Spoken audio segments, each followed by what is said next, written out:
بسم اللہ الرحمن الرحیم۔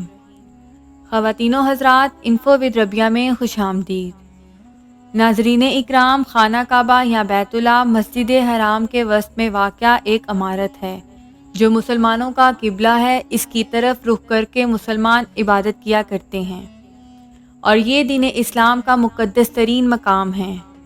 اگر تاریخ کا مطالعہ کیا جائے تو پتہ چلتا ہے کہ حضرت ابراہیم علیہ السلام کی قائم کردہ بیت اللہ بغیر چھت کے ایک مستطیل نما عمارت تھی جس کے دونوں طرف دروازے تھے جو سطح زمین کے بالکل برابر تھے، جن سے ہر خاص و عام کو گزرنے کی اجازت تھی۔ اس کی تعمیر میں 5 پہاڑوں کے پتھر استعمال ہوئے تھے، جبکہ اس کی بنیادوں میں آج بھی وہی پتھر شامل ہیں جو حضرت ابراہیم علیہ السلام نے رکھے تھے۔ خواتین و حضرات، خانہ کعبہ کا یہ انداز صدیوں تک رہا اور پھر قریش نے سن 604 عیسوی میں اپنے مالی مفادات کے تحفظ کے لیے اس میں تبدیلی کر دی، کیونکہ زائرین جو نظر و نیاز اندر رکھتے تھے وہ چوری ہو جاتی تھیں۔ حضرت عائشہ صدیقہ رضی اللہ عنہ بیان کرتی ہیں کہ میں نے رسول اللہ صلی اللہ علیہ وآلہ وسلم سے حتیم کے بارے میں سوال کیا کہ کیا یہ بیت اللہ کا حصہ ہے؟ تو نبی اکرم حضرت محمد مصطفیٰ صلی اللہ علیہ وآلہ وسلم نے جواب دیا، جی ہاں۔ حضرت عائشہ صدیقہ رضی اللہ عنہ بیان کرتی ہیں کہ میں نے پوچھا، اسے پھر بیت اللہ میں داخل کیوں نہیں کیا گیا؟ تو نبی اکرم حضرت محمد مصطفیٰ صلی اللہ علیہ وآلہ وسلم نے جواب دیا کہ تیری قوم کے پاس خرچے کے لیے رقم کم پڑ گئی تھی۔ میں نے کہا، بیت اللہ کا دروازہ اونچا کیوں ہے؟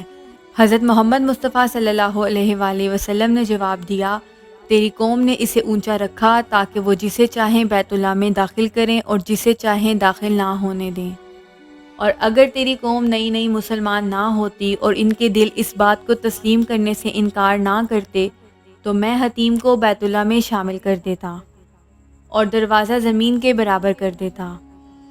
ناظرین، حتیم جسے حجر اسماعیل بھی کہا جاتا ہے، خانہ کعبہ کے شمال کی جانب ایک دیوار ہے جس کے باہر سے طواف کیا جاتا ہے۔ قریش نے بیت اللہ کے شمال کی جانب 3 ہاتھ جگہ چھوڑ کر عمارت کو مکعب نما یعنی کعبہ بنایا تھا، اور وجہ یہ بتائی جاتی ہے کہ روپے پیسے کی کمی تھی، کیونکہ حق حلال کی کمائی سے بیت اللہ کی تعمیر کرنی تھی۔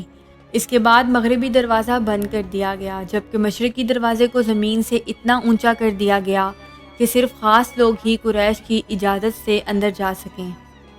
ناظرین، کعبہ کے جنوب مشرقی رکن پر نصب تقریباً 2.5 فٹ قطر کے چاندی میں کور کیے ہوئے مختلف شکلوں کے 8 چھوٹے سیاہ پتھر ایسے ہیں جن کے بارے میں اسلامی عقیدہ یہ ہے کہ خانہ کعبہ کی تعمیر کے وقت جنت سے حضرت جبرائیل علیہ السلام لائے تھے اور بعد میں انہیں نبی اکرم حضرت محمد مصطفیٰ صلی اللہ علیہ وآلہ وسلم نے اپنے دستے مبارک سے نصب کیا۔ ناظرین، یہ مقدس پتھر حجاج بن یوسف کے کعبے پر حملے میں ٹکڑے ہو گیا تھا۔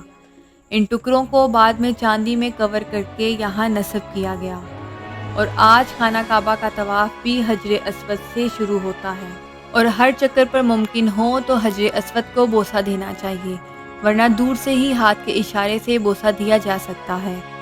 خواتین و حضرات، خانہ کعبہ کی سب سے منفرد بات، جسے معجزہ بھی کہا جا سکتا ہے، وہ یہ ہے کہ خانہ کعبہ کے عین اوپر سے کوئی چیز نہیں گزر سکتی، کیونکہ جدید سائنس کے مطابق کی جانے والی تمام پیمائشوں اور پیمانوں کے مطابق خانہ کعبہ بلا شک و شبہ زمین کا مرکز ہے، یعنی یہ وہ مقام ہے جو زمین کے بالکل بیچ میں واقع ہے، اور زمین کے درمیان کا مقام ہونے کی وجہ سے قدرتی طور پر زمین کی تمام کشش ثقل کا مرکز بھی یہی مقام ہے، اور یہی وجہ ہے کہ جو اسے دوسرے تمام مقامات سے منفرد اور افضل بناتی ہے۔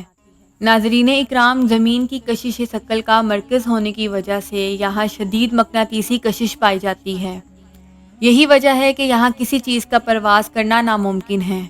اگر آپ اپنے ہاتھ میں مقناطیس کا ٹکڑا لیں تو آپ دیکھیں گے کہ اس کے بالکل درمیان میں کوئی چیز نہیں چپک سکتی۔ مقناطیسی کشش کے اثر سے وہ شاید ہوا میں جھولتی ہوئی مقناطیس کے دائیں یا بائیں طرف چپک جائے گی۔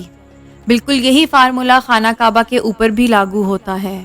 مرکزی مقام اور مقناطیسی کشش کی شدت ہونے کے سبب یہ ناممکن ہے کہ کوئی طیارہ خانہ کعبہ کے عین اوپر سے گزر سکے۔ خواتین و حضرات، یہ وہ حقائق تھے جو کسی پتھر کے آگے بھی رکھ دیے جائیں تو وہ بھی پگھل جائے۔